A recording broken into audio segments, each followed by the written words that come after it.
नारायणं नमस्कृत्यं नरं चैव नरोत्तमं देवीं सरस्वती व्यासं ततो जयमुदीरयेत्।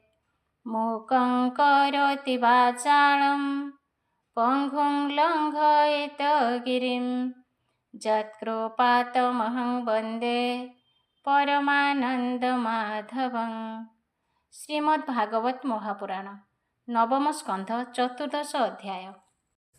गुरुपत्नीर गर्भे सोम जन्माए पुत्र बुध नाम ता वंशे आदिख्यात चतुर्दश अध्याचरित।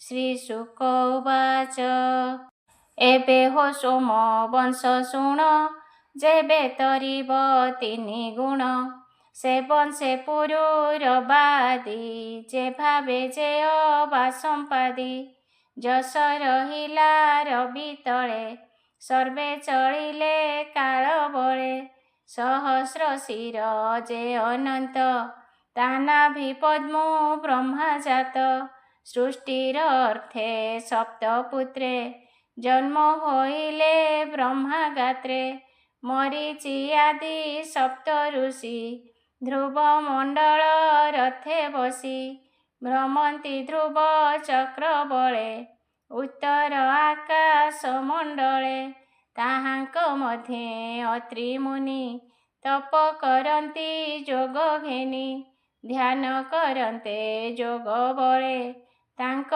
लोचन अश्रु जळे पुरुषे होइला प्रकाश तेजे गंजिला दश दिश अमृतमय मनोरम ताहार नाम देले सोम विप्र औषधि उड्रुगणे ब्रह्मा स्थापिले राजापणे से सोम राज सूय करी तिनि भुवने अधिकारी बळे जिणिला तिनि पुर एबे हो शुण नृपवर सुंदर रूपे मत गर्वे निरते भ्रमे से स्वभावे एमंते बृहस्पति नारी गंगा उदके स्नान करी रूपे सुंदरी मनोहरा स्वभावे नाम तार तारा ताहार रूप गुण चाई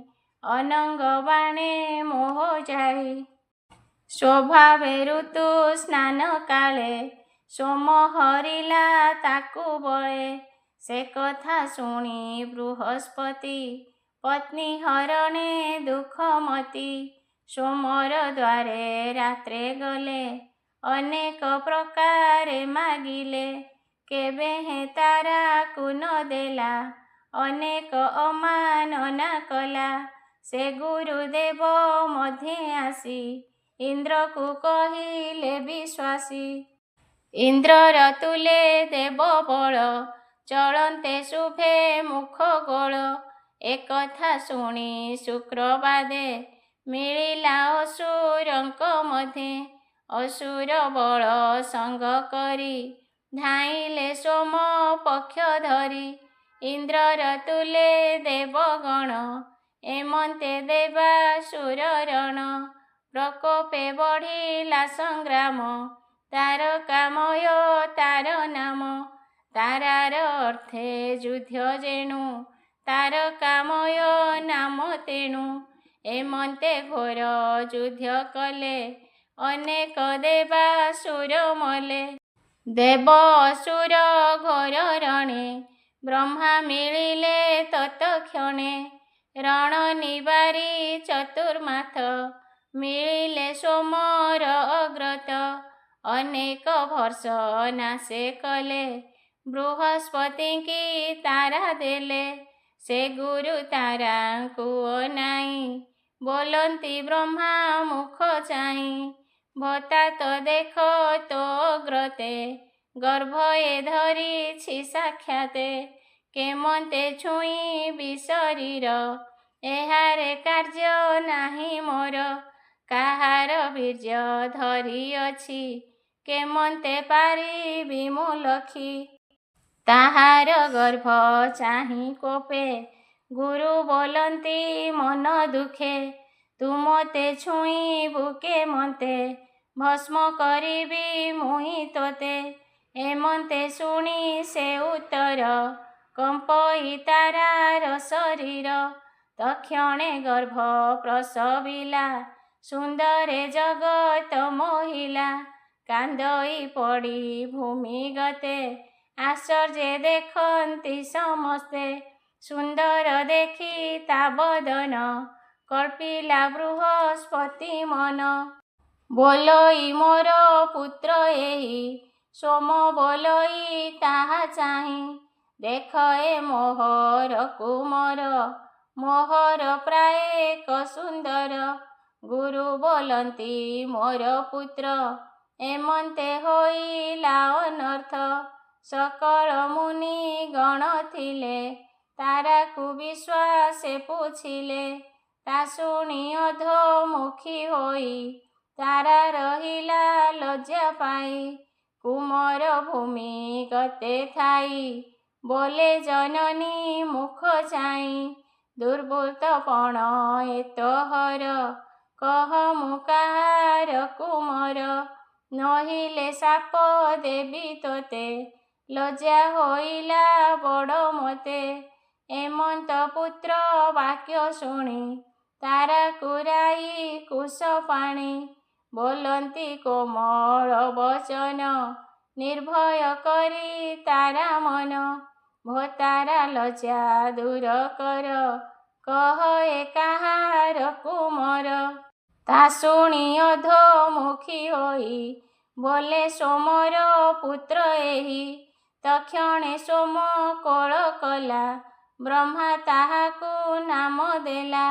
ବୋଧିଲା ରୂପ ଗୁଣେ ଯେଣୁ, ନାମ ହୋଇଲା ବୁଧ ତେଣୁ। ସେ ବୁଧ ଇଳା କନ୍ୟା ଗର୍ଭେ, ମୁଁ ତୋତେ କହିଅଛି ପୂର୍ବେ। ପୁରୁରବାକୁ ଜନ୍ମ କଲା, ଯେ କାଳେ ତପୋବନେ ଥିଲା। ଏବେ ହୋ ଶୁଣ ନରନାଥ, ସୋମର ବଂଶାନୁଚରିତ। ସୁରଭୁବନେ ଏକ ଦିନେ, ଉର୍ବଶୀ ଗନ୍ଧର୍ବ ଗାୟନେ। ମିତ୍ରା ବରୁଣଙ୍କୁ ଲଙ୍ଘିଲା, ସେ ତାକୁ କୋପେ ଶାପ ଦେଲା। ବୋଇଲା ନର ଲୋକେ ଯାଅ, ସ୍ୱର୍ଗ ଭୁବନେ ତୁ ନ ଥାଅ। ତକ୍ଷଣେ ଅଧୋମୁଖ ହୋଇ, ମିଳିଲା ନର ଲୋକେ ଯାଇ। ଗିରି କନ୍ଦର ବନେ ବୁଲେ, ସ୍ୱାମୀ ନ ଲୋଭେ ଆତ୍ମତୁଲେ। ଏମନ୍ତେ ଭ୍ରମନ୍ତେ ତରୁଣୀ, ପୁରୁରବାକୁ ଦେଖେ ପୁଣି। କନ୍ଦର୍ପ ପ୍ରାୟ ରୂପ ରାଶି, ତେଜେ ଗଞ୍ଜଇ ରବି ଶଶୀ। ଏମନ୍ତେ ତାହାର ସଙ୍ଗତେ, ଉର୍ବଶୀ ମିଳିଲା ଏକାନ୍ତେ। ଉତ୍ଫୁଲ୍ଲ ହରଷ ଲୋଚନେ, ପୁରୁରବାର ସନ୍ନିଧାନେ। ସେ ରାଜା ତାର ମୁଖ ଚାହିଁ, ତକ୍ଷଣେ କାମ ବଶ ହୋଇ।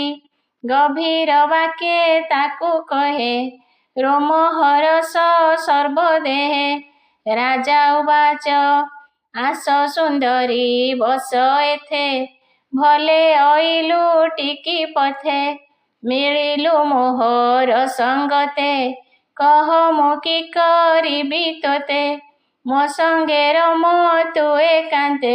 ସୁନ୍ଦରୀ ରହି ଦିନା କେତେ। ଉର୍ବଶୀ ଉବାଚ, ତୋ ରୂପ ଦେଖି ହେ ରାଜନ, ଅନଙ୍ଗେ ବାଧିଲା ମୋ ମନ। ତୁ ମୋର ତୁଲେ ସତ୍ୟ କର, ନିଶ୍ଚେ ବରିବି ତୋତେ ବର। ଦେଖ ଏ ମେଷ ପୁତ୍ର ଦୁଇ, ତୁଲେ ଅଛନ୍ତି ବେନି ଭାଇ। ଅତ୍ୟନ୍ତ ପ୍ରିୟ ଏ ମୋହର, ଏହାଙ୍କୁ ଯତ୍ନେ ରକ୍ଷା କର। ଉଲଗ୍ନ ନ ଦେଖିବି ତୋତେ, ଘୃତ ଆହାର ଦେବୁ ନିତ୍ୟେ। ଏମନ୍ତ ପ୍ରତି ପାଳୁ ଯେବେ, ତୋ ସଙ୍ଗେ ରମିବଇଁ ତେବେ। ଏମନ୍ତ ତାର ମୁଖୁ ଶୁଣି, ସତ୍ୟ ଯେ କଲା ନୃପମଣି। ଉର୍ବଶୀ ରୂପେ ହୋଇ ବଶ, କଲା ସେ ଅନେକ ବିଶ୍ୱାସ, ବିମାନେ ବସି ତା ବିଶ୍ୱାସେ, ଗିରି କାନନ ନାନା ଦେଶେ, ରମିଲା ହର ଶୀତ ମନେ, ଚୈତ୍ର ରଥ ଆଦି ବନେ, ବନ ବିହାର ନାନା ଦେଶେ, ପଦ୍ମ କୁମୁଦ ଗନ୍ଧ ବାସେ, ଉର୍ବଶୀ ସଙ୍ଗେ ସଙ୍ଗ କଲା, ରାତ୍ର ଦିବସ ନ ଜାଣିଲା, ଏବେ ହୋ ଶୁଣ ରାଜ ଋଷି, ଇନ୍ଦ୍ର ଯେନ ଦେଖି ଉର୍ବଶୀ, ବୋଲେ ଗନ୍ଧର୍ବ ଗଣ ଚାହିଁ, ଉର୍ବଶୀ ମୋର ଗଲା କାହିଁ, ଗନ୍ଧର୍ବେ ବେନି କର ଯୋଡ଼ି, କହିଲେ ଇନ୍ଦ୍ର ପାଦେ ପଡ଼ି, ମିତ୍ରା ବରୁଣ ସାପ ଫଳେ, ଉର୍ବଶୀ ଅଛି ମର୍ତ୍ତ୍ୟପୁରେ, ରମୟୀପୁରୁ ରବା ତୁଲେ, ତା ଶୁଣି ପୁରନ୍ଦର ବୋଲେ, ତୁମ୍ଭେ ହୋ ମର୍ତ୍ତ୍ୟ ଲୋକେ ଯାଇ, ଉର୍ବଶୀ ଆଣ ବେଗ ହୋଇ, ସ୍ୱର୍ଗ ନ ସୋହେ ତା ବିହୀନେ, ଚନ୍ଦ୍ର ନଥିଲେ ରାତ୍ର ଯେହ୍ନେ, ତକ୍ଷଣେ ଇନ୍ଦ୍ର ଆଜ୍ଞା ଶିରେ, ଘେନି ଚଳିଲେ ମର୍ତ୍ତ୍ୟପୁରେ, ରାତ୍ରେ ନିବିଡ଼ ଅନ୍ଧକାରେ, ମିଳିଲେ ପୁରୁ ରବାପୁରେ, ତକ୍ଷଣେ ଦେବେ ମାୟା କଲେ, ଉର୍ବଶୀ ମେଷ ଚୋରାଇଲେ, ସେବେ ନିମେଷ ଶୂନ୍ୟେ ଶାନ୍ତେ, ଉଚ୍ଚେ ରୋଦନ କଲେ ପଥେ, ତା ଶୁଣି ନିଦ୍ରା ଭଙ୍ଗ ହୋଇ, ବିକଳେ ଉର୍ବଶୀ କାନ୍ଦଇ, ବୋଇଲା ଶିରେ କର ଦେଇ, ମୋ ପୁତ୍ର କେନେ ଲା ଚୋରାଇ, ମୁଁ ଏଡ଼େ ହୀନେ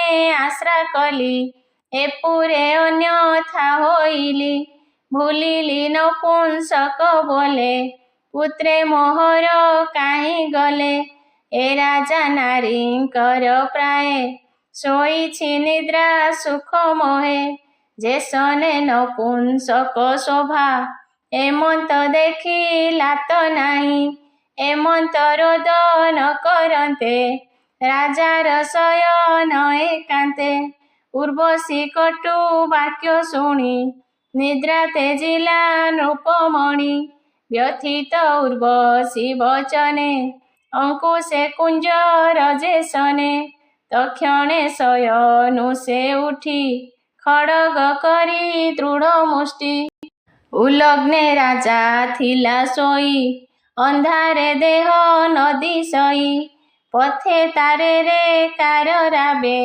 ମେଷକୁ ଛାଡ଼ିଲେ ଗନ୍ଧର୍ବେ, ସେ ମେଷ ଘେନି ବେନି ହସ୍ତେ, ମିଳିଲା ଉର୍ବଶୀ ଅଗ୍ରତେ, ଗନ୍ଧର୍ବେ ଶୂନ୍ୟ ମାର୍ଗେ ଥିଲେ, ବିଜୁଳି ତେଜ ପ୍ରକାଶିଲେ, ରାଜା କଟିରେ ବସ୍ତ୍ର ନାହିଁ, ଉଲଗ୍ନ ଦେଖି କୋପ ବହି, ମେଷକୁ ଦେଖି ରାଜା ହସ୍ତେ, ଉର୍ବଶୀ ଗଲା ଶୂନ୍ୟ ପଥେ, ସେ ରାଜା ମେଷ ଘେନି କରେ, ଆସି ମିଳିଲା ନିଜପୁରେ, ବୋଲଇ ନିଅ ତ ନନ୍ଦନ, ନ ଜାଣି କଲୁ ଯେ ରୋଦନ, ଶୟନ ସ୍ଥାନେ ସେ ମିଳିଲା, ଖଟେ ଉର୍ବଶୀ ନ ଦେଖିଲା, ଦୀପ ଆଣିଲା ତତକ୍ଷଣେ, ଦେଖେ ଉର୍ବଶୀ ଗଲା କେଣେ, ନ ଦେଖି ମୋହ ଗତେ ପଡ଼ି, କାନ୍ଦଇ ହୃଦେ କରତାଡ଼ି, ଉନ୍ମତ୍ତ ପ୍ରାୟେ ମହି ଭ୍ରମେ, ଗିରି କାନନ ପଥ ଶ୍ରମେ, ଭ୍ରମନ୍ତେ ଅତି ପ୍ରାତକାଳେ, ଅଦ୍ଭୁତେ କୁରୁକ୍ଷେତ୍ରେ ମିଳେ, ଉର୍ବଶୀ ସଖୀ ଜନ ମେଳେ, ଦେଖିଲା ସରସ୍ୱତୀ କୂଳେ, ରାଜାକୁ ଚାହିଁ ଅଧୋମୁଖୀ, ମନେ ହୋଇଲା ମହା ଦୁଃଖୀ, ରାଜା ଉର୍ବଶୀ ମୁଖ ଚାହିଁ, ବୋଲଇ ସ୍ନେହ ଭର ହୋଇ, ରାଜାଙ୍କୁ ଦେଖି କୋପ ଭରେ, ଉର୍ବଶୀ ଗଲା କିଛି ଦୂରେ, ପଛେ ଗୋଡ଼ାଇ କାମ ବସେ, ସେ ରାଜା ବୋଲଇ ବିଶ୍ୱାସେ, ହେ ସଖୀ କ୍ଷଣେ ରହ ରହ, ନ ଛାଡ଼ ତୁମ ହର ସ୍ନେହ, ତୁ ଘର କର୍ମ କିମ୍ପା କରୁ, ଭାବ ଅଭାବ ନ ବିଚାରୁ, ମତେ ନ ଛାଡ଼ କୋପ ମନେ, ମୁଁ ଅଛି ତୋହର ବଚନେ। ତୁ ମୋତେ ଦୂର କରିଗଲେ ଜୀବନ ଛାଡ଼ିବି ମୁଁ ଭଲେ।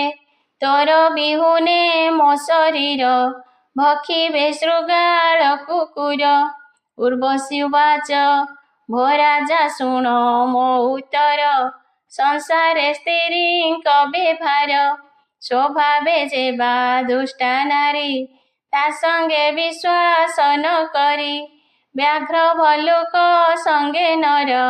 ଯେମନ୍ତେ ବିଶ୍ୱାସ ବ୍ୟବହାର ସ୍ତ୍ରୀଙ୍କ ଦେହେ ଯେତେ ଗୁଣ। ରାଜନ ସାବଧାନେ ଶୁଣ ନିର୍ଦ୍ଦୟ କପଟ କଠିନ ସାହସ ଆଦି ଚାରି ଗୁଣ।